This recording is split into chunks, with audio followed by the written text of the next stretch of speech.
강사님께서도 기도해 주셨지만 5.18 광주 항쟁 민주화 운동의 날입니다. 사실은 이 날을 이전에 기억했다 또는 예배에 언급했다 그런 일은 자주 있지 않았습니다.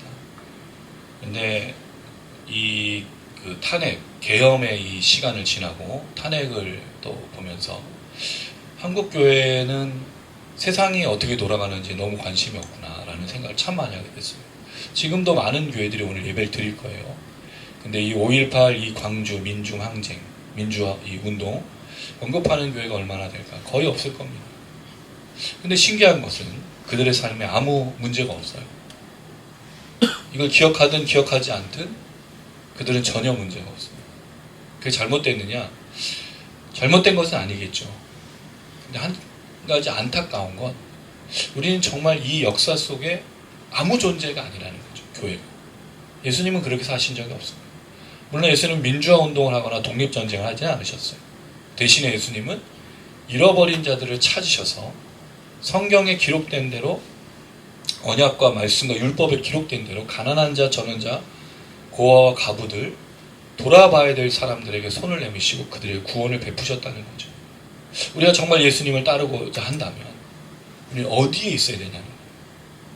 우리는 어디서 자리를 차지하고 있어야 되느냐라는 생각이 듭니다. 왜냐하면 지금 종말의 시대를 살아가는데 극단적인 이단과 사이비, 극단적 종말론주의자들은 마지막 때가 왔기 때문에 철저한 신앙으로, 그들만의 신앙이에요. 진정한 신앙이 아닌. 그렇게 열심을 다합니다. 그건 치우친 거죠. 또 하나, 완전히 극우, 파시즘 같은 지금도 빨갱이 종북 세력, 근데 사실 그들이 하고 있는 내용을 보면 거의 독재, 공산당에 가까운 김정은 뺨치는 듯한 모습을 하는 그렇게 치우쳐져 있는. 그럼 그 가운데 있는 그리스도인들은 뭘 하고 있냐는 거죠. 우리는 이 세상을 사는데 세상에 살지 않는 것처럼 아무 일이 없었던 것처럼 예배를 드리고 또 한 주간을 살아가요. 물론 그게 아무 문제 없을 수 있습니다. 어떤 누군가에게. 그러나 오늘 5.18에 지금 10시부터는 아마 그런 예식이 있었을 건데 그 현장에 있었던 그 사람들은 다르다는 거죠. 우리가 왜 단기 선교를 갈까요? 단기 선교의 그 현장, 복음의 현장에 보이는 하나님의 역사가 있기 때문입니다. 그렇다면 우리가 살아가는 인생 속의 역사의 이 시간 가운데 이런 민주화운동과 이런 역사적인 사건 속에 우리가 별개라면 우리는 하나님의 시간 속에 살지 않고 있다라고 말할 수도 있는 거예요. 왜? 우리 역사에 없는 거거든요. 그냥 살아가는 겁니다. 마치 세상에 아무 일이 없었던 것처럼. 왜? 내게 지금 일어나고 있는 일이 아니고 먼 지역 타국에서 일어나는 일로 받아들이기 때문이죠. 근데 여러분, 요한계시록은 그렇게 말하지 않아요. 요한계시록은 철저하게 종말을 준비하고 이것을 보도록 하는 역사 속에 있다는 겁니다. 특별히 그 상황이 그랬죠. 1세기 로마 시대 우상 숭배와 로마 황제에게 숭배하고 우상 음식을 먹어야만 먹고 살았던 그 시대 속에 그들은 그게 현실이었어요. 그러나 이것을 지금 이 시대에 우리가 놓치고 있다면 동일한 반복을 하고 있는 거죠. 종말이 없는 시대. 우리의 신앙이 무엇을 향해 가는지, 그러니까 우리가 자꾸 먹고 마시고 입는 것에 기도하고 그것을 위해서 추구하는 거예요. 그게 우상 숭배의 또 하나의 모습입니다. 제가 좀 이따 말씀을 드릴 내용 중에 그 내용이 있어요. 그래서 하늘의 증거장막이 오늘 나타나는데 왜 하늘의 증거장막이 나타나는가? 그리고 마지막 8절에 그게 왜 하나님의 영광과 아름다움과 관련되어 있는가? 여러분, 이게 되게 이상한 거는 지금 우리가 13장, 14장을 오면서 땅에 통치하고 있는 악의 세력들을 봤죠. 얼마나 지독하고 악한지를 봤어요. 우상에게 절하지 않으면 그 사람을 죽였고 또 짐승의 표를 받지 않으면 먹을 게 없었던 그 시대 속에 이 악한 시대 속의 14장에는 어린 양과 함께 14만 4천이 서 있고 이들이 노래를 부르면서 분명히 하나님의 영광 속에 나아가고 있다는 거죠. 이 충돌하고 있는 거예요. 세상 속에서 그들은 하나님의 영광을 보고 있다는 거죠. 그게 오늘 본문까지 연결되고 있는 거예요. 우리가 핍박과 환난 속에서 무엇을 보고 무엇을 향해 걸어갈 것인가 분명히 말해주면서 그것을 잘 견뎌야 되는 것이 사실 이 15장의 전체적인 내용이에요. 그리고 그 전체적인 내용 속에 지난주에 살폈던 어린 양의 노래. 그럼 결국 노래를 부르는 자, 어린 양의 노래, 모세의 노래를 부르는 자가 그때를 온전히 살아가고 있다는 거죠. 이걸 제가 지난주에 다른 말로 했던 게 예배라고 그랬어요. 예배를 드려야, 예배의 은혜가 있어야, 예배를 온전히 드려야 이 마지막 때를 준비하면서 살아가는 겁니다. 이 예배가 아까도 말씀드렸지, 이 역사 속에, 시간 속에 아무 그냥 상관없이 가는 예배라면 그 예배는 온전한 예배가 아닐 수 있다는 거예요. 우리끼리 즐겁고 우리끼리 먹을 수 있지만 전혀 상관없는 세상을 살아가는 거예요. 이런 거죠. 우리 집에서 오늘 파티를 했어요. 근데 옆집에서 사는 사람은 배를 굶고 있어요.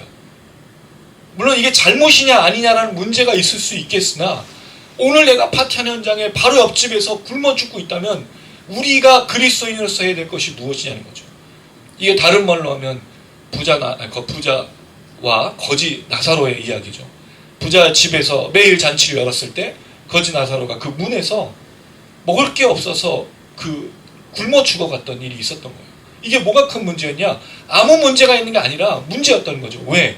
부자, 하나님의 축복을 받은 사람, 또 말씀을 온전히 따라갔던 사람들이 대부분 그 당시에 부자였는데 그들이 누굴 돌봐야 되냐는 거죠. 그들의 율법과 그 계명을 어떻게 순종했어야 되는 거예요. 자기의 잔치를 벌이는 게 아니라 죽어가는 거지 나사로를 살리고 먹이고 입히고 해야 되는 게 하나님의 율법이고 하나님의 계명이고 하나님의 언약이었다는 거예요. 그게 여러분 성경입니다. 성경은요, 왜 이웃사랑을 하고 그랬을까요?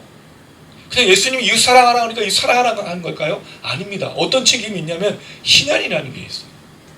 토지를 반드시 바쳤던, 또 빼앗겼던 사람에게 돌려주는 게 희년입니다. 또 그 희년은 종이었던 자가 자유케 되는 거예요. 왜? 우리 형제 중에는 누구로 종을 삼아서는 안 되는 게 계명이었고 율법이었거든요. 그럼 여러분, 우리가 부유하게 살고 나 혼자 잘 먹고 잘 사는 게 우리의 율법을 따라 하나님의 계명을 따라 사는 게 아니라는 거죠. 만약에 내가 부유하다면, 내가 풍요롭다면 뭐 해야 되는 거예요? 가난한 자를 책임져야 되는 거예요. 이게 하나님의 이웃사랑인 거예요.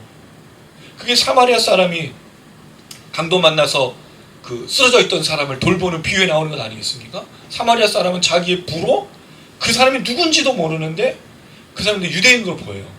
그 유대인을 자기가 최선을 다해서 섬겨주죠. 이게 이웃사랑이에요, 여러분. 그냥 옆집에다가 먹을 거 나눠주는 게 아니라는 거죠. 다른 사람을 책임졌다는 거예요. 그게 사랑입니다. 그게 부요입니다. 그게 풍요로움. 이게 예수님이 말씀하신 거예요. 그래서 초대교회에 오순절 성령 강림이 일어나고 나서 모두가 성령 충만할 때 어떤 일이 일어났죠? 자기의 전 재산을 팔아서 사도의 발 앞에 둔 거예요. 왜? 나누기 위해서입니다. 책임을 지기 위해서입니다. 이웃을 사랑하기 위해서입니다. 정말 예수님이 바라셨던 그 세상을 꿈꾼 거예요. 이 땅에서 형제 중에 누구도 굶어 죽지 않게, 형제 중에 누구도 핍박받지 않게, 형제 중에 누구도 종으로 살지 않게 책임지려고 했던 게 바로 초대교회 정신이었다고요. 근데 우리가 하고 있는 이 모습이 뭐냐라는 겁니다. 지금 이 시대에 뭐가 하나님께 영광 돌리냐는 거예요. 물론 여러분, 이 얘기를 들으면 목사님의 생각은 너무 위험합니다. 그럼 우리의 모든 재산을 팔아서 나는 아무것도 즐기지 말고 다 나눠줘야 되냐, 그 얘기를 드리는 게 아니에요. 뭐가 이 이웃사랑이냐는 걸 분명히 말씀드리고, 우리가 이웃을 돌아보고 이웃을 생각하는 것은 여기에 있는 그 형제가 내 가족이라는 생각인 거죠. 나와 함께, 물론 거기에 여러 가지 구조적인 문제와 여러 가지 생각들이 있어요. 어떤 게 있죠? 그 사람이 열심히 일을 안 하는데도 우리가 도울 거냐, 우리가 맨날 그렇게 그런 사람들을 책임져야 되느냐라는 고민이 있을 수 있다는 거죠. 그거는 그 문제고, 그래, 우리 정신이 뭐라고? 이웃사랑이 나의 풍요와 나의 주신 것으로 나눠서 누군가를 먹이고 살리고 살아갈 수 있게, 인간답게 살아갈 수 있게, 누구도 종으로 살지 않게, 누구도 자유나 이런 것들을 빼앗기지 않게 책임지고 기도하고 함께 연대하는 거. 그래서 여러분, 예전에는 교회가 뭐였어요? 사람들을 도피해주고 또 책임져주고 가난한 자, 어려운 사람들과 함께 했던 게 바로 교회이지 않았습니까? 지금은 그런 모습이 거의 나타나지 않고 있는 게 안타깝습니다. 이 이야기를 시작으로 오늘 이 본문을 이야기할 때 요한계시록 15장의 이 마지막 재앙 속에, 이 마지막 재앙의 준비죠. 우리는 과연 어떤 삶으로 이 마지막 재앙을 준비하고 있어야 되는가? 특별히 우리가 봐야 될 게 있다는 거예요. 그걸 볼 때 어떤 삶으로 가야 되는 것이 결정이 됩니다. 여러분, 한 주간에 무엇을 보면서 살아오셨어요? 이번 주에 제일 많이 본 게 뭡니까? 드라마를 많이 보셨나요? 아니면 쇼츠 영상을 많이 보셨나요? 영화 클립을 많이 보셨습니까? 다른 어떤 걸 보셨습니까? 그게 자기의 관심사예요. 그게 자신을 결정하는 거죠. 일주일 동안 내가 그걸 봤다면 나는 거기에 관심을 가지고 있고 그것만 생각하는 거예요. 그것만 생각하고 있는데 여러분 다른 것들이 들어올 수 있겠냐는 거예요. 근데 우리가 보는 것이 달라지는 순간, 우리가 보는 것이 다르게 되는, 변화되는 순간, 새로워지는 순간에 놀라운 역사가 있습니다. 뭘 보느냐 따라서. 그래서 오늘 이야기를 좀 나누고자 합니다.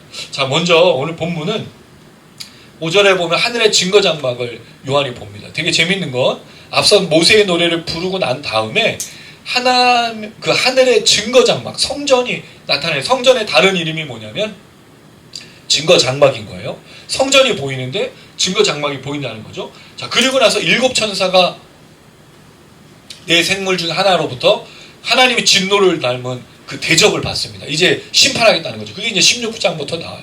그리고 나서 요한이 본 게 뭐냐면 이땐 들은 거죠.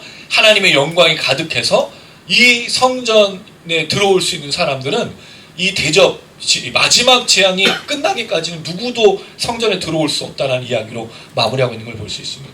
자, 이 내용을 좀 생각해 볼게요. 1절 말씀입니다. 5절입니다. 시작.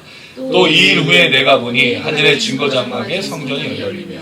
자, 또 2일 후에라는 말을 하고 있는데 정확히는 이것들입니다. 이것들. 그러니까 이 일이라는 건 이것들인 거예요. 일이라는 말이 아니고 이것들입니다. 이것들이 뭐죠? 앞에 나오는 모세의 노래와 15장에 있었던 그 사건들을 지금 얘기하고 있는 거예요. 7 천사가 나타나서 7 재앙을 받았는데 그게 하나님의 진노가 어떻게 나타나느냐. 그런데 그 진노 속에 하나님의 그 의로우심, 진실하심, 또 그런 것들이 담겨져 있는 것이 이것들 후에인 거죠. 이것들 후에 보게 됩니다. 하늘의 증거 장막에 성전이 열린다라고 되어 있어요. 자, 성전의 다른 표현이 뭐냐면 하늘에 있는 증거 장막입니다. 이 증거 장막이라고 말할 때 장막이라는 단어가 스케네라는 단어인데 요한계시록에는 오늘 본문하고 또 21장 3절에 또 나오는 이 장막이라는 표현입니다. 사실 이게 앞서서도 이 장막이라는 표현이 나타나기도 했었는데 중요한 건 여기서 이 장막에 어떤 의미를 갖고 있는 거냐. 13장 6절에도 먼저 한번 나타났었고요. 그 다음 21장 3절, 오늘 본문입니다. 13장 6절을 한번 읽어볼게요. 요한계시록 13장 6절입니다. 요한계시록 13장 6절 읽습니다. 시작. 짐승이 입을 벌려 하나님을 향하여 비방하되 그의 이름과 그의 장막 곧 하늘에 사는 자들을 비방하더라. 장막의 뜻이 뭐죠? 하늘의 거처라는 뜻이에요. 하나님과 함께 살아가는 곳, 거처. 이 장막이라는 뜻이 스케네, 천막 또는 거처, 장막이라는 뜻을 갖고 있는데 그렇다는 거예요. 21장 3절에도 하나님의 장막에 사람들과 함께 있다라고 나오는 걸 보면 하나님과 함께 거하는 장소로 이 장막을 이야기를 하고 있다는 거죠. 그러면 하나님과 함께 거하는 장소로 생각해 볼 수 있습니다.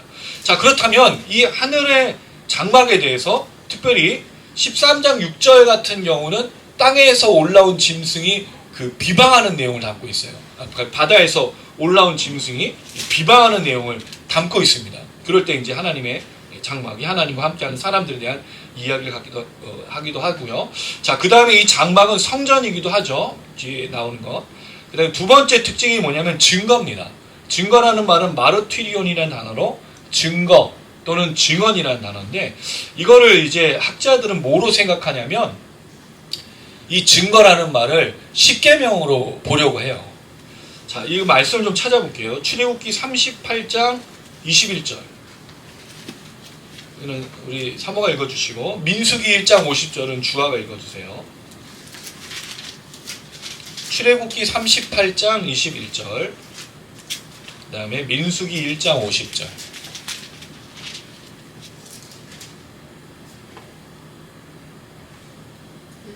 네. 성막 곧 증거막을 위하여 레위 사람이 쓴 재료의 물목은 제사장 아론의 아들 이다말이 모세의 명령대로 계산하였으며. 자, 그 다음에 민수기요. 그들에게 증거의 성막과 그 모든 기구와 그 모든 부속품을 관리하게 하라. 그들은 그 성막과 그 모든 기구를 운반하며 거기서 봉사하며 성막 주위에 진을 치우지는. 자, 이 두 단어를 보면 증거막 또는 증거의 성막이라고 되어 있죠. 물론 이게 히브리어이기 때문에 헬라어랑 다른 거지만 어쨌든 증거의 장막이라는 것을 그대로 사용하고 있다는 거죠. 근데 여러분 이 증거의 장막 성막은 왜 증거의 장막이죠? 거기에 뭐가 있기 때문에? 언약궤가 있기 때문에. 십계명이 있기 때문인 거죠. 자, 그래서 이 증거를 첫 번째로 뭐로 생각해 볼 수 있냐면 언약입니다. 언약. 출애굽기 25장 21절에서 22절. 우리 이거 미나가 한번 읽어주세요. 출애굽기 25장 21절에서 22절. 출애굽기 25장 21절에서 22절. 그 다음에 우리 국간사님이 출애굽기 26장 33절. 26장 33절. 25장 21절 22절은 미나가 읽어주세요.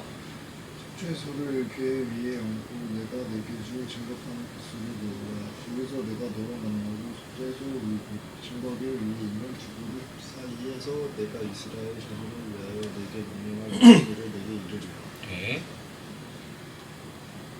네, 그 휘장을 갈고리 아래에 늘어뜨린 후에 증거궤를 그 휘장 안에 들여놓으라. 그 휘장이 너희를 위하여 성소와 지성소를 구분하리라. 너는 지성소에 있는 증거궤 위에 속죄소를 두고. 자, 여기 보니까 증거의 장막을 뭐로 이제 얘기하고 있냐면 증거궤와 함께 연결하고 있죠. 그러니까 증거궤라는 말은 우리가 잘 알듯이 언약궤를 상징하고 말하고 있습니다. 이걸 잘 볼 수 있는 게 신명기 9장 9절인데 이건 제가 읽어드릴게요. 그때 내가 돌판들 곧 여호와께서 너희와 세우신 언약의 돌판들을 받으려고. 신명기 9장 15절 언약의 두 돌판이라고 말합니다. 우리가 잘 알고 있는 십계명이에요. 근데 이 십계명을 뭐로 불렀다? 증거의 장막 속에 증거궤기도 하지만 언약궤로 불렀다는 거죠. 그럼 이게 왜 언약궤일까요? 이 말씀을 지키면 너희들에게 내가 축복을 해주시겠다. 근데 말씀을 안 지키면 내가 너희를 저주하겠다는 언약이기 때문입니다. 그럼 증거의 장막을 첫 번째로 생각할 때 요한이 봤을 때, 자, 여러분 이게 되게 중요한 거예요. 14장에 그 시온산에 서 있는, 그리고 14만 4천 명의 구원받은 자, 그 다음에 15장에 이제 마지막 심판 속에 모세의 노래를 부르는 사람들과 함께 연결할 때 언약을 얘기하고 있다는 거죠. 그 언약이 뭐예요? 아까도 말했듯이 순종과 율법을 따라 살면 축복. 그게 뭡니까? 시온산에 서고 하나님 성전에 들어간 구원인 거죠.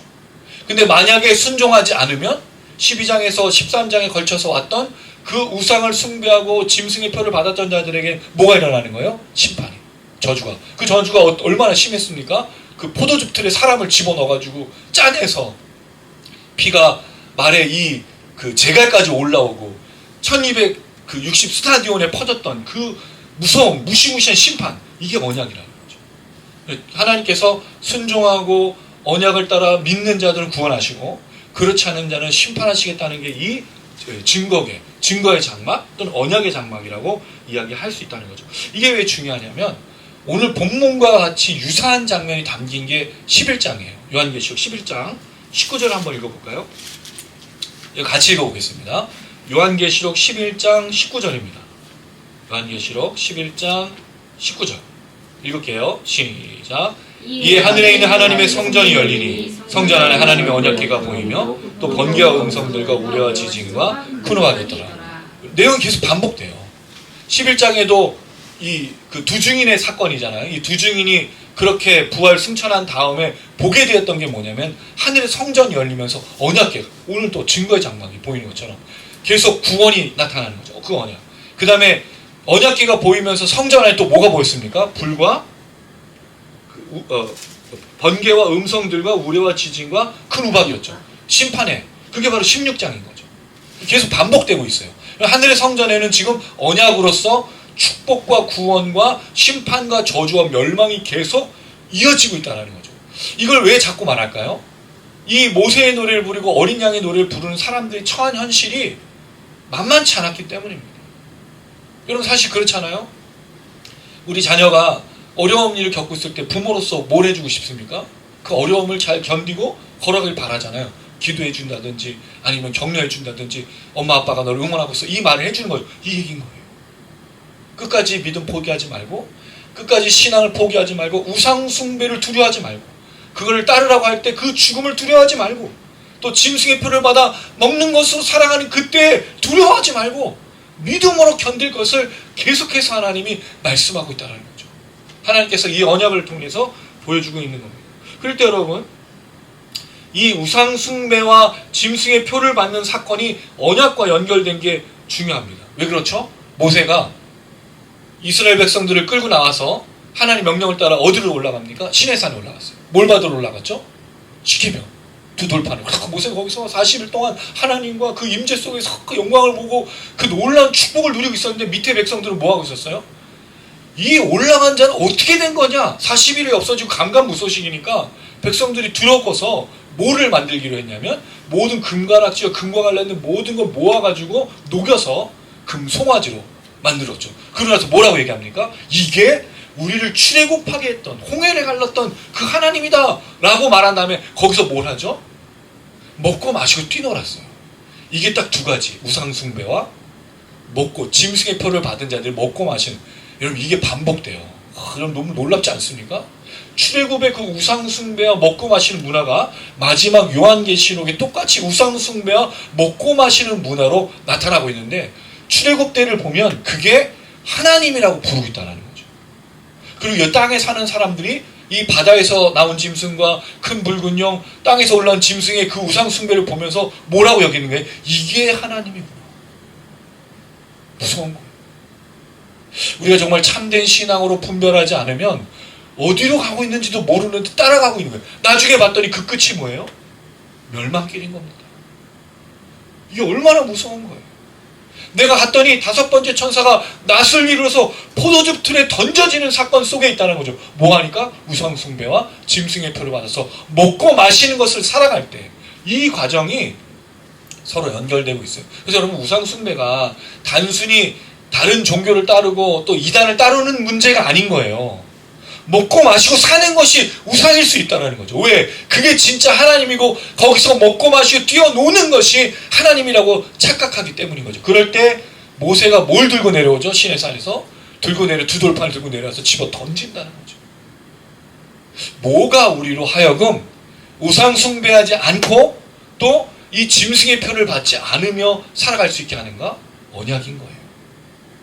그리고 그거를 두 번째로 뭐로 생각할 수 있냐면 율법이라고 볼 수 있습니다. 이 증거는 율법이에요. 자, 말씀도 찾아봅니다. 우리 사모님이 시편 19편 7절에서 8절, 주아가 시편 119편 14절, 시편 19편 7절에서 8절, 시편 119편 14절.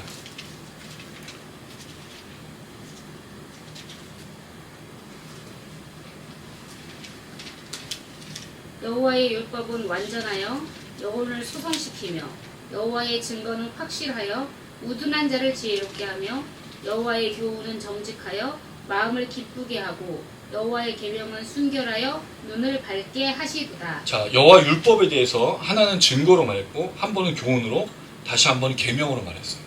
그럼 여호와 율법, 여호와의 계명, 이건 증거라는 거죠. 언약이라는 거죠.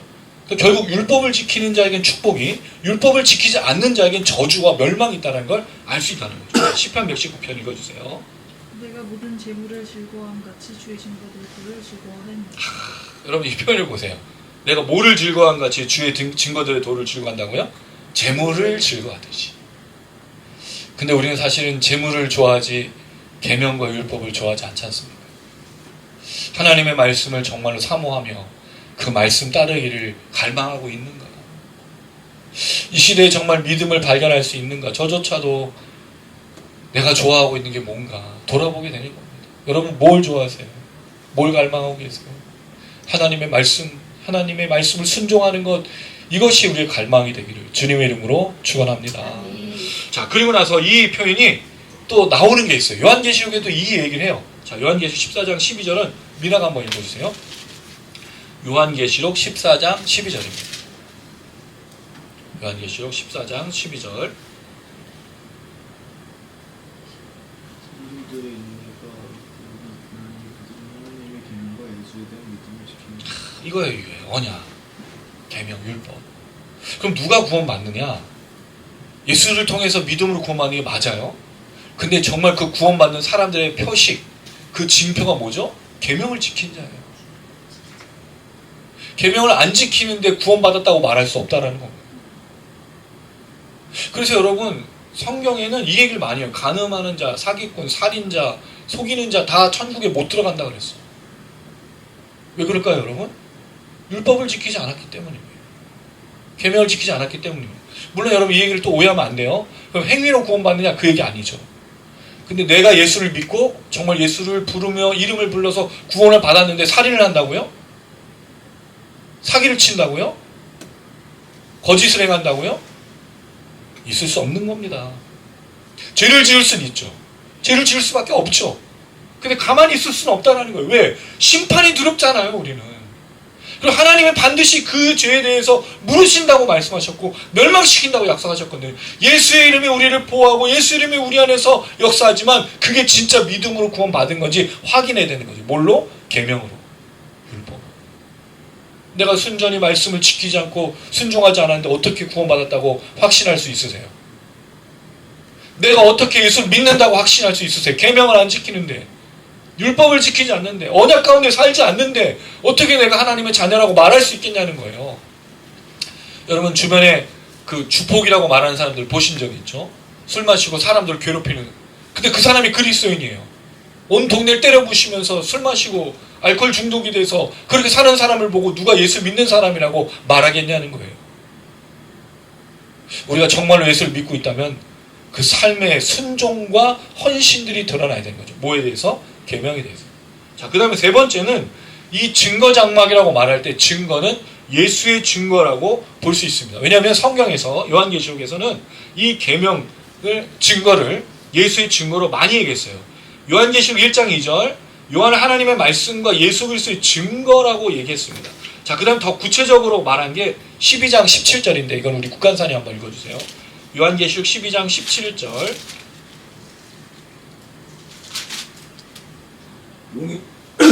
용이 여자에게 분노하여 돌아가서 그 여자의 남은 자손 곧 하나님의 계명을 지키며 예수의 증거를 가진 자들과 더불어 싸우려고 바다 모래 위에 서 있더라. 자, 예수의 증거가 뭐죠? 예수에 대한 증거, 또 예수가 전하신 증거예요. 그건 율법이잖아요. 그건 언약이잖아요. 그리고 결국 예수가 말씀하시는 것을 지켰던 자, 그리고 그 예수를 전하는 자가 바로 이 증거 장막을 보게 되는 거죠. 요한이 보는 이 증거 장막은 심판의 때 모세의 노래를 부른 사람 14만 4천이 그 증거의 장막에 들어간다는 거죠. 그게 여러분 우리가 구원받은 사람들에 대한 직접적인 묘사이지 않습니까? 누가 구원받아요? 모세의 노래를 부른 사람. 그럼 모세의 노래를 부른 사람이 어떤 사람이죠? 예수의 증거를 전하고 예수의 증거를 가지고 있던 사람, 순종했던 사람들이 그 증거 장막 성전에 들어갔다는 걸 분명하게 보여주고 있는 겁니다.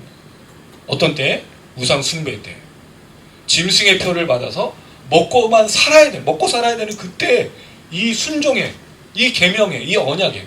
이 증거 장막의 증거라는 말은 언약, 율법, 예수의 증거 이 세 가지로 생각해 볼 수가 있습니다. 그럴 때 이 11장 아까 얘기했던 어저께가 보이고 나서 뒤에 이어지는 불, 번개, 우박, 이 심판이 16장부터 시작이 되는 것을 생각할 수 있죠. 자, 두 번째로 우리가 생각해 볼 게 있습니다. 6절부터 우리 7절까지 한번 같이 한 목소리 읽습니다. 6절에서 7절입니다. 시작. 일곱 재앙을 가진 일곱 천사가 성전으로부터 나와 맑고 빛난 세마포옷을 입고 가슴에 금띠를 띠고 네 생물 중에 하나가 영원토록 살아계 샤넬함의 진노를 가득히 담은 금대접 일곱을 그 일곱 천사들에게 주니. 자, 놀라운 거는 심판을 우리가 인자 같은 이가 행하셨죠. 그 다섯 번째 천사도 심판을 행해요. 자, 오늘 보니까 마지막 재앙은 일곱 천사가 일곱 재앙, 일곱 대접을 받아서 지금 행하고 있는 것을 볼 수 있습니다. 여기 일곱 천사들에 대한 묘사가 좀 놀라운데 성전으로부터 나왔다는 건 분명히 하나님이 지시하신 거죠. 자, 그 다음에 두 번째로 우리가 생각해 볼 게 이들의 옷입니다. 어떤 옷을 입었죠? 맑고 빛난. 맑고 빛난 세마포옷을 입었다고 하는데, 자, 맑다라는 뜻은 카타로스라는 단어로 청결한, 깨끗한, 맑은이라는 겁니다. 이 단어가 이제 15장에 처음 나오고요. 요한계시록에서 19장과 21장에 나타나는데 주로 19장에 좀 많이 나타납니다. 여기는 빛나고 라는 뜻으로 쓰였어요. 그 깨끗한 뜻으로. 그 다음에 21장에는 정금. 여러분 정금이 뭐죠? 순수한 금이죠. 그러니까 불순물이 빠져있는 그 금을 말할 때 여러분 깨끗한 거예요. 여러분 왜 이 천사들이 깨끗해야 되죠? 심판하는 자가 불의하면 그 심판이 아니기 때문입니다. 그걸 잘 볼 수 있는 게 뭐죠, 여러분? 우리 15장 모세의 노래에서 이 얘기를 했어요. 자, 15장 3절. 주 하나님 곧 전능하신 이여 크고 놀라우시도다 만국의 왕이시여라고 말하면서 뭐라고 얘기했죠? 주의 길이 의롭고 참되시도다. 할렐루야. 하나님이 왜 만국의 왕이세요? 의로우시기 때문입니다. 공의로워요. 만약에 하나님 불이라면 우리가 어떻게 통치를 받습니까? 또 하나님이 여기 말하는 거를 보니까 참되도다. 참되다가 무슨 뜻이죠? 진실하다. 정직하다는 뜻이거든요. 하나님이 정직하지 않아요. 꼼수를 부려요. 근데 여러분 이게 왜 대조가 되죠? 13장에 나온 큰 붉은 용. 이 큰 붉은 용의 이름이 뭐예요? 원래 다른 이름? 옛뱀 마귀 참소하던 자. 참소가 뭐예요? 비방하는 자 아닙니까? 중상모략하는 거 아니에요. 그리고 바다에서 나온 짐승이 했던 게 뭐예요? 계속 비방하고 중상모략하고 거짓을 하고 분노하고 증오하고 사람들을 죽이고, 이게 바로 그 13장 12장에 나오는 악한 것들에 대한 그 구체적인 묘사할 때 하나님은 의로우시고 하나님은 진실하시다. 특별히 이 세상은 그렇습니다. 여러분 이 세상은 불의합니다. 진실하지 않아요. 누가 그런 얘기를 하더라고요. 사람들에게 배려를 자꾸 하면 배려가 어떻게 되죠? 권리인 줄 안다는 거예요. 그렇다고 여러분 우리가 화를 내면서 살 수는 없잖아요. 그러니까 참 이상합니다. 우리가 정직하고 진실하고 누군가를 인격적으로 대우하면 그게 그대로 돌아오는 게 아니에요. 이 세상은. 이 세상은 그걸 이용해 먹죠. 그 독재적이고 욕을 하고 그런 사람을 무서워한다는 거예요. 참 신기하지 않습니까? 근데 그게 목회에도 굉장히 비슷해요. 목회 지금 크게 하는 목사님들 대부분 보세요. 어떤 사람들이에요? 독재자들이에요. 욕하고 막 함부로 대하고. 근데 그런 것들에 대해서 누구도 얘기하지 않아요. 오히려 인격적으로 대하고 상식적으로 대하고 진실하게 대하는 사람들을 더 무시한다는 거죠. 그럼 여러분 어떻게 해야 될까요? 우리는 똑같이 독재를 할까요? 이게 지금 우리의 딜레마인 거예요. 우리 인생에서. 예수님은 어떻게 하셨죠? 예수님 늘 의로우셨어요. 진실하셨습니다. 근데 그게 중요한 이유가 있어요. 의로움과 진실함을 놓치는 순간부터 의로움과 진실함은 무너지는 겁니다. 물론 여러분 그게 친절하고 배려하는 것과는 좀 다를 수 있는데 의로워야 된다는 거예요. 친절하고 배려하는 문제가 아니라 뭐 해야 된다고요? 의로워야 된다고요. 진실해야 된다고. 정직해야 된다고. 이게 하나님의 방법이었어요. 그리고 이걸 천사들이 지금 담고 있는 거예요. 그래서 7 천사가 지금 나오는 모습은 앞선 여러 그 심판에서 볼 때 내 생물도 무섭기도 했죠. 내 천사는 또 희한한 게 생기기도 했고 황충들과 또 거기서 나온 무적행에서 올라온 것들은 무시무시했잖아요. 근데 이들은 깨끗했어요. 이들은 순결했어요. 정직했어요. 이게 중요하다는 거죠. 이 심판. 자, 그 다음에 맑은이라는 단어는 깨끗하다라는 뜻도 있지만 밝은이라는 단어는 빛나다, 또 맑다라는 뜻, 또 아름답다라는 뜻도 있는데 요한계시록은 주로 빛나다라는 단어로 썼고요. 22장에는 맑은이라고 썼는데 재밌는 게 있어요. 야고보서에만 이 단어가 사용되는 의미가 아름답다로 되어 있어요. 이 단어가. 그러면 밝기도 하고 아름답은데 맑은 거죠. 결국 이 7 천사는 지금 깨끗한 존재. 불의가 없는, 마치 누구를 닮아 있는 것 같습니까? 예수 그리스도를 닮아 있어요. 왜? 예수님께서 이런 모습으로 나타난 적이 있죠. 요한계시록 1장 13절에 보면 촛대 사이에 인자 같은 이가 발에 끌리는 옷을 입고 가슴에 금띠를 띠고, 이게 세마포는 아니지만 그 옷이 흰 옷이었잖아요. 밝은 옷. 그리고 금띠를 띄었다는 거. 오늘 이 모습을 보니까 그렇다는 거죠. 그럼 7 천사가 이제 쏟는 이 재앙은 무시무시한 재앙이 맞아요. 마지막 재앙이에요. 그런데 한편으로는 이 재앙은 뭔 거죠? 의롭고 진실한 거예요. 밝고 맑고 깨끗해.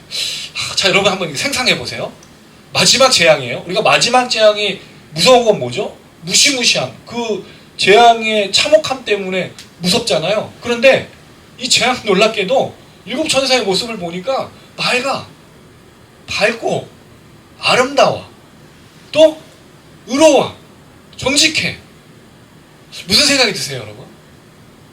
누구를 위해서 이런 뜻이 있을까요? 피해자. 당하는 사람. 그 사람들에겐 이 7 천사가 심판하러 올 때가 밝은 거예요. 밝은 거예요. 왜? 하늘에서 하나의 심판이 내리는데 그게 무서운 게 아니라 너무 의로워. 너무 정직하고 진실해. 법정에서 재판장이 당신은 무죄입니다. 당신에게 가했던 모든 것들을 되갚으시라고 이렇게 선고하는 것처럼. 여러분 이게 그래서 이상해. 앞에 나오는 그 재앙까지의 모습은 얼마나 무시무시했어요. 잔혹했죠. 참혹했죠. 처참했잖아요. 근데 모세의 노래를 부르고 어린 양의 노래를 부르는 사람들에게 그 마지막 날은 축제입니다.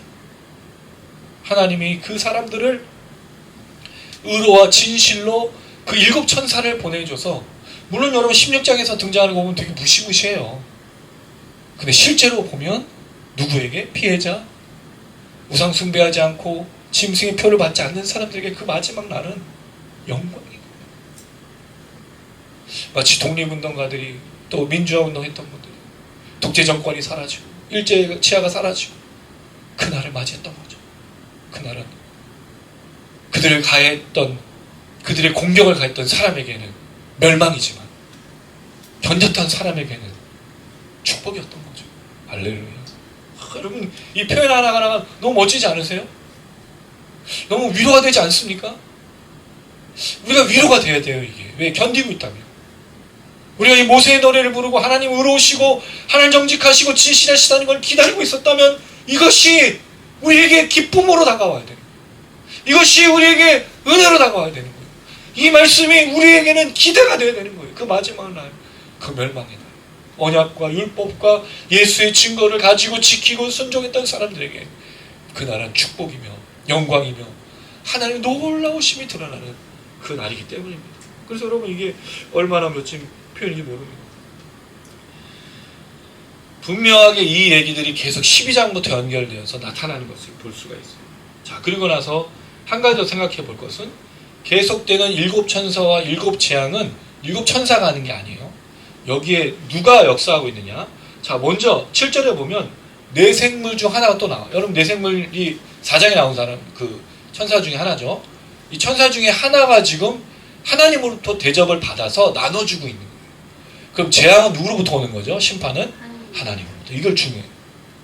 심판 하나님께서 하는 거예요. 심판 하나님께. 자, 그 다음에 거기에 뭐가 담겨 있습니까? 하나님 진노가. 이건 우리가 알 수 있는 거예요. 왜? 하나님이 누구를 심판하시는 거예요, 지금? 우상 숭배하고 짐승의 표를 받은 자, 그리고 악한 세력들.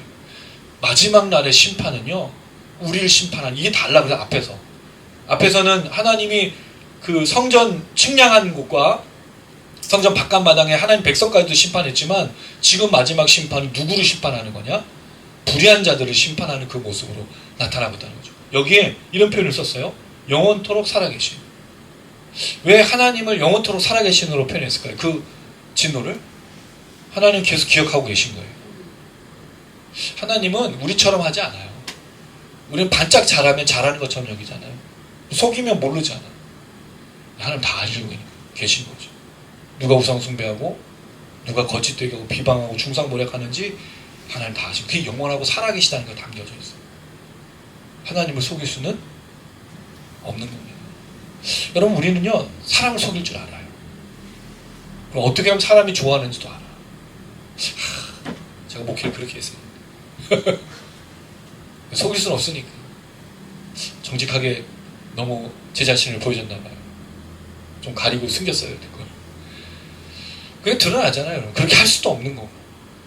그리고 우리의 신앙은 드러나겠어요. 하나님 영원하고 살아계시고, 그리고 하나님의 진노를 가득히 담아서 천사들에게 줍니다. 심판은 천사들이 하는 게 아니에요. 하나님 하시는 거예요. 자, 마지막 8절 읽어보겠습니다. 시작. 하나님의 영광과 능력으로 말미암아 성전의 연기가 가득 차매 7 천사의 7 재앙이 마치기까지는 성전에 능히 들어갈 자가 없더라. 자, 여기 보면 7이라는 숫자가 반복되죠. 왜 7 천사와 7 재앙일까요? 이게 재밌는 게, 하나님께서 7이라는 숫자에 대해서 이렇게 생각하셔요. 레위기 26장 21절. 아까 누구까지 읽었죠? 그건 아니, 네, 다시 읽어주세요. 그 다음에 주아가 10편 79편 12절. 레위기 26장 21절. 10편 79편 12절.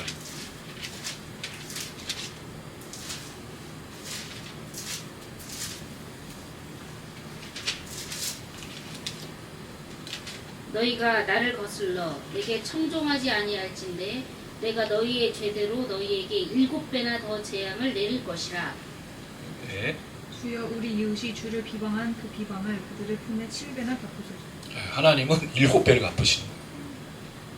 마지막 재앙에 7 천사가 나오고 7 재앙이라는 건 완전히 심판하신다는 뜻입니다. 하나님 심판을 대충 하시는 법이 없어요. 그 마지막에 반드시 여기 하나님 백성에게도 반드시 갚으시고 또 시편은 이스라엘 백성을 괴롭혔던 이방 족속들에 대한 이야기가 700입니다. 하나님 7배를 갚으시는 거예요. 반드시. 7천사 이렇게 이제 7을 이제 보는 거죠. 자, 근데 여기 재밌는 게 이 심판을 행하실 하나님에 대해서 영광과 능력으로 말미암아 연기가 가득하다는 거예요. 이 심판의 주체가 하나님이시라는 걸 보여주고 있고 아까도 말했듯이 핍박을 받는 성도들에게 뭐가 보이는 거죠? 지금 이 심판 속에 하나님의 영광과 능력이 보이는 거예요. 그 연기. 그런데 심판을 받는 사람에게는 뭐가 보이는 거죠? 연기. 연기가 뭐예요? 하나님 재앙이잖아요. 불 타는 것. 이 연기가 타오르다는 게 굉장히 많이 나와요. 우리가 또 요한계시록에 황충들의 연기 봤죠? 또 그 이상하게 생긴 말의 입에서 연기가 나오는 것. 그러니까 그들은 재앙을 보는데 성도들은 뭘 본다고요? 이 심판 속에 하나님의 영광과 하나님의 능력. 저는 이걸 보면서 그 구절이 떠올랐어요.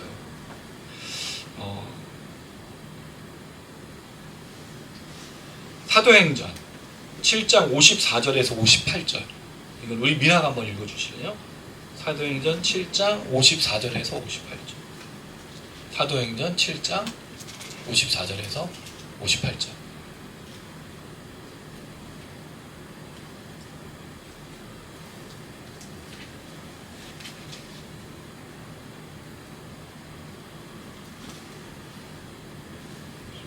네, 7장 54절에서 58절.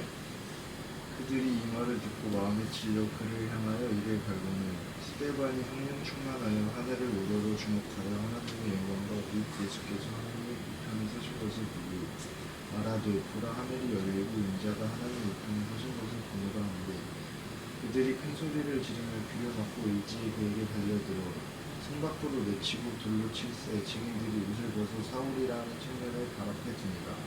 스데반은 지금 돌로 쳐 죽임을 당한 상황이었는데 그걸 뭘 보고 있죠? 하늘이 열리고 마치 성전이 열리고 하나님의 영광 예수가 함께 서 있는 그걸 본 거예요. 이의 죽음은 그를 죽이려고 둘러쌌던 사람은 보이지 않는 거잖아요. 그들은 돌로 쳐 죽여서 저걸 죽여 하고 있는 그 무시무시한 참혹한 상황인데 스데반만 그 하늘의 영광을 보며 오늘 하나님의 영광과 능력을 보며 그 연기 속에 임재 속에 얼마나 큰 위로가 됐을까요? 그러니까 스데반이 죽었는데 돌에 맞아 죽어 참혹하게 스데반이 잔이라 이렇게 되었어요. 이게 그리스도인들과 인침을 받은 자들, 구원을 받은 자들과 심판을 받을 자의 구분이 너무 확실하게 그걸 또 잘 보여주는 게 마지막 7천세 7장이 마치기까지는 성전에 능히 들어갈 자가 없더라. 근데 무슨 뜻일까요, 여러분? 학자들은 이거를 심판이 속히 온다. 이제 중재는 없다라는 거죠. 이 7 마지막 재앙에는 누구도 구원받을 수가 없다라는 거예요. 너무 빨리 와서. 저는 이제 여기에 이제 한 가지 덧붙이면 반드시 심판이 일어난다. 심판이 없는 게 아니에요. 그 성전에 들어갈 자가 없어. 한 가지 더. 구원을 받은 사람에게 이 심판은 뭐라 그랬죠? 영광, 노래, 하나님의 의, 아름답고 맑고 깨끗한 거. 그 심판을 받는 자에게는 두려움과 무서움과 참혹함이죠. 그래서 능히 들어갈 자가 없다는 건 구원받기로 작정되지 않은 사람은 다 죽는 거예요. 성경도 분명하다. 그게 뭐죠? 그게 증거자가 언약. 그게 뭐죠? 그게 율법. 그게 예수의 증거. 그래서 오늘 본문은 이 얘기들을 하고 있는 거예요. 누가 과연 들어가는 자인가? 누가 과연 들어가지 않는 자인가? 그리고 이제 마지막 재앙이 임할 때 성도들에게 언약, 증거, 율법을 지키면서 우상숭배하지 말고 짐승의 풀을 받지도 말고 끝까지 견디면서 하나님의 영광을 봅시다. 능력을 봅시다. 그 맑고 깨끗하고 의롭고 진실하고 우리의 마음을 시원케 하는 그 마지막의 재앙과 하나님의 심판을 바라보며 견딥시다. 마치 스데반이 하나님 우편에 앉아 계신 예수와 하나님을 보고 그 영광을 보고 그가 차듯이 이 이야기 속에 말하고 있는 거죠. 말씀을 맺습니다. 모세의 노래를 통해 하나님의 그 심판이 어떤 것인지를 설명한 후에 성도들에게는 그 하나님의 심판이 올 것이니까 두려워하지 말고 견디라고 이야기를 하고 있습니다. 그럴 때 우리가 어떻게 이 시대를 살아가야 되느냐. 아까 말씀드렸어요. 뭘 보느냐에 따라 우리의 삶이 거기를 따라갑니다. 내가 일주일 내내 보는 것이 나의 삶으로 끌어가요. 그게 뭐예요, 여러분? 우리가 만약에 오늘 5.18의 이 민주화 정신을 기억하는 것을 본다면 우리의 삶은 뭐를 추구하는 삶이 되겠습니까? 민주화와 민중들과 국민들과 이 세상을 생각하며 역사를 생각하며 사는 걸음이겠죠. 그런데 이것과 아무 상관없이 나의 먹고 마심만을 위해서 살아간다면 과연 우리가 추구하려고 하는 인생이 뭐냐라는 거예요. 그리스도인으로서 이 땅 가운데 뭘 추구하면서 살겠냐는 거예요. 뭘 바라보면서 살겠냐는 거예요. 우리가 보는 것이 우리가 살아가는 것입니다. 우리가 보는 것이 우리의 인생인 것입니다. 우상 숭배, 먹고 마시는 것 실제적으로는 드러나지 않지만 만약에 세상 가운데 있는 그리스도인 그리고 이 심판과 멸망이 다가오는 것을 바라보는 시대 속에서 언약과 율법과 증거를 지키고 순종하며 살아가서 그 하늘의 성전이 열리고 마지막 날 오시는 그 하나님의 의로운 심판, 밝은 심판, 아름다운 심판, 영광의 심판, 능력의 심판을 바라보고 살아가는 우리가 되어야 되는 거죠. 그게 우리의 삶이어야 되는 거죠. 그렇게 우리 삶의 한 주간 동안 또 믿음으로 걸어가고 또 그렇게 살아내기를 주님의 이름으로 축원합니다. 아멘.